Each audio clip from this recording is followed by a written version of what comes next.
Hi, I'm Nick Bain, CEO of Firebiz, and this is Business 100. What's the hardest truth about career growth most people don't want to hear? The hardest truth is everyone is responsible for their own career growth. So no one will come to the rescue. Although you may read or you may hear that some organizations they do have some sort of promotional programs, whatever, but in reality, nobody cares about you and you are responsible for your own career growth. What I would say is don't expect anybody, your manager, your HR department to reach out to you with explaining options you have. Do your own research, research your peers, go to their LinkedIn, research their career path, research what skills they acquired, what jobs have they delivered. Do you believe in hiring for potential or for proven experience? It depends, in my opinion.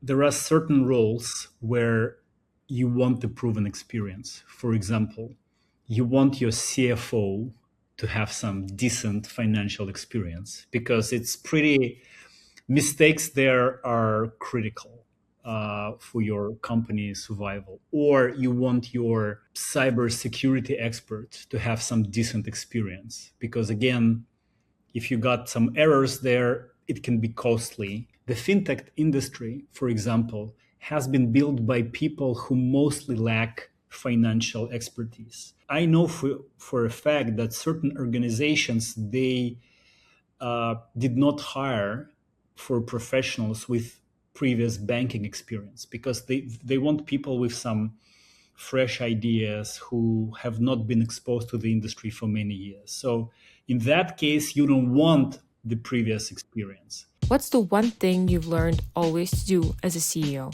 Bring right energy. Your energy is extremely contagious. Whenever I meet my teammate, I understand that my mood is crucial to how they will then approach the day and how they will after do their work. I try to be conscious about it. Sometimes you want to be optimistic, sometimes you want to be irrationally optimistic, where this is productive and needed.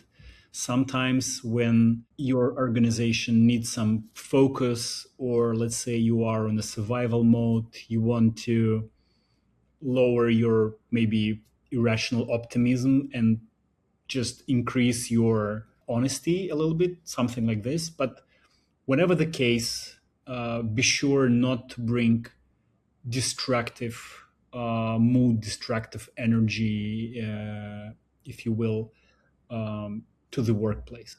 What marketing advice do you wish you ignored earlier in your career? When you're just starting, you don't know shit. So you don't know whether advice is solid, whether it is BS. So my advice is to consume as much as possible. When I started, I did exactly that. I read like probably 50 to 80 business related books. So I just read a lot, eventually built some intuition onto what to listen to. How do you make people remember you in a crowded social media feed? The answer, you don't. What I mean by that, I believe you should focus on yourself and you should focus on getting great at your craft. If you're great at your craft and for some reason, whether those are personal reasons, career reasons, business reasons, you want some outside attention, then my suggestion is to learn how to communicate concisely your thoughts. If you excel at whatever you're doing and you can communicate it concisely, you are already ahead of almost everybody. Do you think virality is luck or strategy? Virality in social media is a mix of both.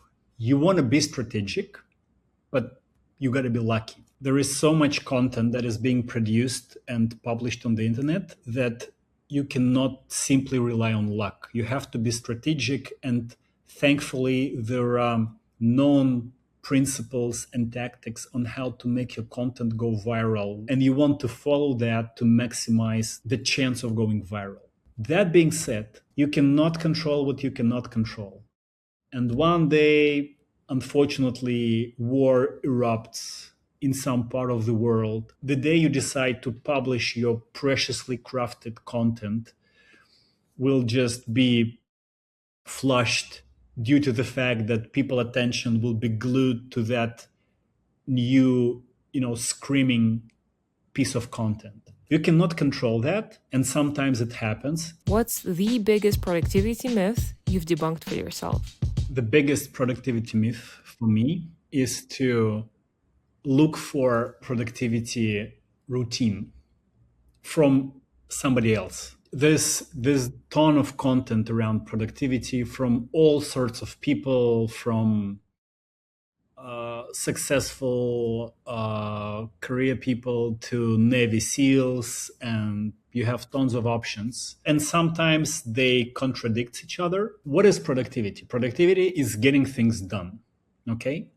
Then you want to put you in a position where you do more of that. My advice is not to overinvest into studying others people's routines. You definitely want to invest there, but eventually you want to focus internally, and you want to start and you want to study yourself to understand what works for you. How do you make sure your team's productivity doesn't turn into burnout? I always tell my team that I will not bother them during their rest hours at evenings. I will not bother them during their vacations. I will not bother them during their weekends. And I do not expect them, unless we agreed to work on off hours.